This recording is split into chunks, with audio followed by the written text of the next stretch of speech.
Hey everybody, this is Roger from Roger's Reviews, and I just purchased this bike on Amazon, and it was like $1,300. It was like $12.99 or $13.99, I think. Now it's $15.99, so it jumped up a couple $100. I think I had a $100 discount when I bought it, so it was like $12.99 discount or $13.99 discounted $12.99. Now it's $15.99. But I think it's still a good deal. One of my first electric bikes was a Chiron, and I paid like $3,200 plus tax and shipping. And then I ended up selling it because I bought a pedal kit for it, and the pedal kit was just for looks. You could not pedal that bike; it just didn't work. So I got pulled over a few times, got questioned about what it was, and kind of felt uncomfortable because realistically I knew that you're really not supposed to ride those except for off-road, and without pedals and without working pedals you're kind of like a sitting duck. I don't know if they bother you too much anymore, but this was like 2 or 3 years ago. I ended up selling that bike, and then later on I found a deal on another electric bike. I purchased a Rad Mini, and I think it was like 20 to 24 5 mile an hour pedal assist. I really liked that bike, but it was kind of heavy, and it was just easier to keep at the shop, and it just wasn't quite what I was looking for. And I was looking for something too that maybe later on I get a lot bigger seat and maybe ride 2 passengers. The Rad Mini, you'd have to buy a different seat and stuff for it, where this one here I can just get some pegs and make it work for now. But this is only the first 2 days I've had it, but I've ridden it quite a bit. It goes over 20 miles on a charge, and if you pedal you probably do 30. So I think I rode it almost over 20 miles, not quite 30 miles, and most of it was just pure throttle. I pedaled a little bit, but not much. And also too, it wasn't fully charged when I got it. It had half a charge, and then I charged it a little bit, but I didn't wait till it was completely charged, so you might be able to get close to 30 or more without pedaling. I like it because on a lot of these electric bikes, if you run out of juice, you're kind of stuck. They're not really made to pedal. This one you can actually pedal. I've turned all the power off and I pedaled it, and it's actually I'd rather have this dead than basically like some bikes you would rather walk. This one I'd rather ride dead than walk, because it does it's just like a regular bicycle, and also too it's lighter than you think. Once you take the battery out, it's unbelievably light. I picked it up today and carried it up the second floor with the battery in it, but if you take the battery out, I think most people could pick it up pretty easily. It's I'm not sure what the specs are, but it's definitely a lot lighter than my other 2 bikes I've had. The light is super bright. It's brighter than some of the motorcycles I've had. It has a really, really bright, really wide open headlight. Does really well. I was going through the woods down a street with no lights at all, and I could see well. Very, very good light. It's kind of old school and kind of rickety. I had to zip tie it down a little better because it only has 1 screw holding it. I think they should have a better deal on that. It should have 2 or 3 screws. It only has 1, and I lost the lock nut on the back, and it gets loose and it starts drifting from side to side. So I just basically put a zip tie on each side and attached it to the forks, and it seems to be working for now. So, but I have to keep tightening these zip ties they keep getting loose. So I think once they find their spot and stay tight, I think I should be fine. But you just got to zip tie it and then just keep zip tying and keep tightening until it stays put. I think I got it just about right. What else? I put some Velcro on here. I've seen another video where this battery pops out. I haven't had that problem, but I figured I would just go ahead and buy some Velcro strips. So I haven't had a problem with that. In shipping the drive motor, the wires going to it, it got a little dinged up, but it still works. But just be careful that the wires going into your back hub motor. I've had other products where when they ship, they sheared those wires off and then you're done. So I think there should be extra precaution and extra padding put on that, especially the one side of the back hub where the wires go in. That should be, there should be more padding on there. But I got lucky and it didn't shear off any of the wires, just got bumped. What else? It's a stiff ride. The front suspension helps a little bit, but it could be a little softer. I don't know if those are adjustable forks or not. What else?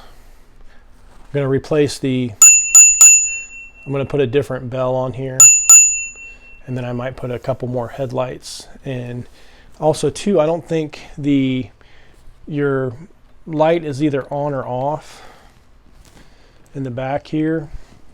So I don't know if you put it in the mode where the lights are on. You have a rear backup light, but you don't really have a brake light. Change it a little bit, I guess. But I like even the little bike I've got, the little Razor. It actually flashes. So I don't know if there's a mode in there to do that, but that would be nice if you had a flasher mode when you hit the brakes, because it doesn't really change too much when you're driving. I can't really tell.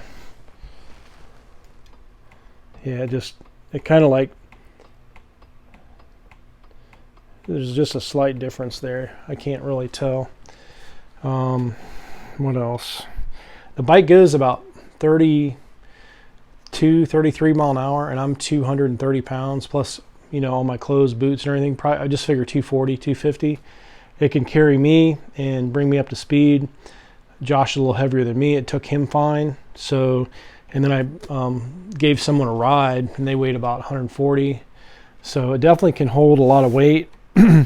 Just I would recommend getting a bigger seat, or maybe later on adding a seat back here and some foot pegs, because there's nowhere to put your feet.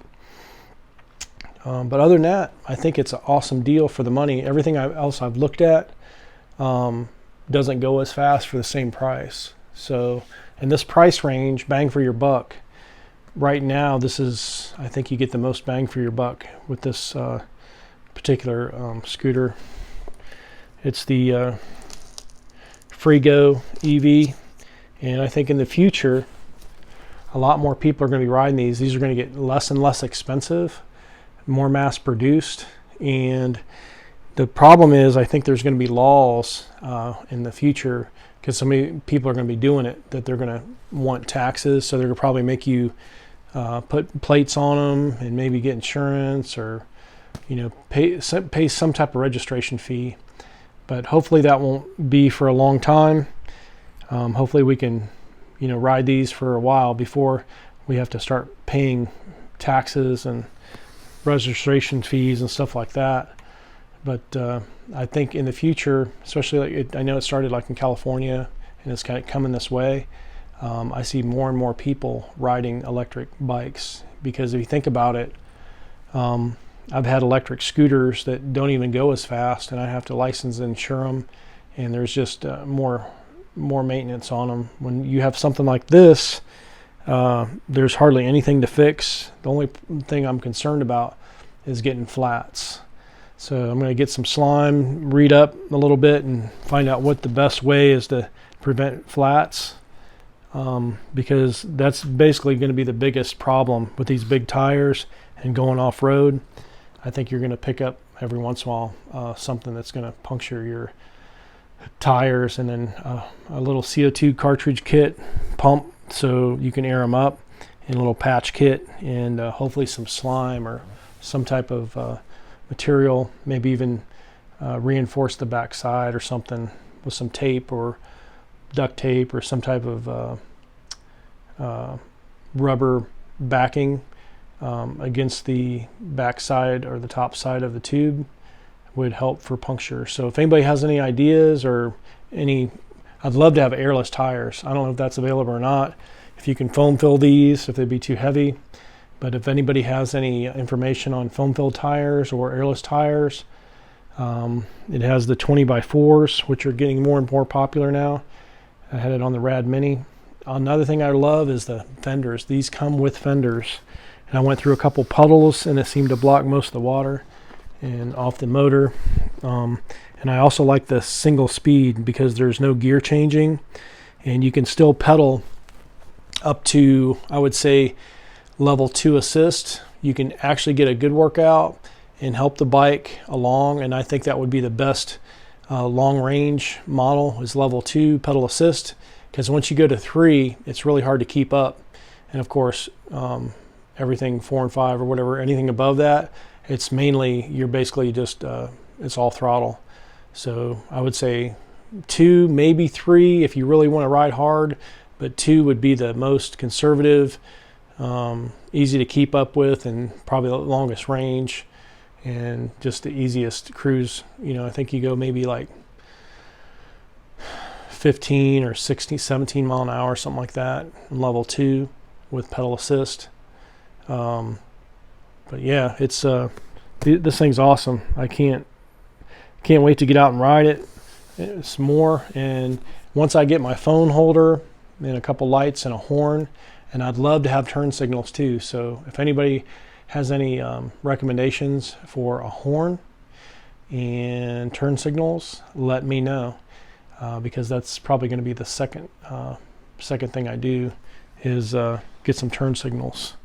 And I would want the charger. It's when you first plug it in, it's red, and then when it's done charging, it's green. So I might be looking for another charger, something that has maybe a little faster charge and something that has a better reading, because I plugged it in with 3/4 bars, almost fully charged, and there was no indicator, just it's either red or green. So it'd be nice to say, okay, this thing's maybe go from red to yellow to blue to green or whatever. Maybe have some sections instead of having to check it all the time. You can just glance over, or like maybe a percentage would be good as well. So anyway, this is Roger with Roger's Reviews on the Freego 1200 watt motor, and I'm not sure what size the battery pack is, but it'll do pretty close to 30 miles plus, and over 30 mile an hour on just from battery power. So if you like this video, crush the like button, and I'll give you a review after about a month or two. I'll beat this thing up and see if I can tear it up, see if I can get some flats, see if I can bend anything or break it under normal use, and then I'll let you know. All right, thanks for watching, and we'll see you on the next one.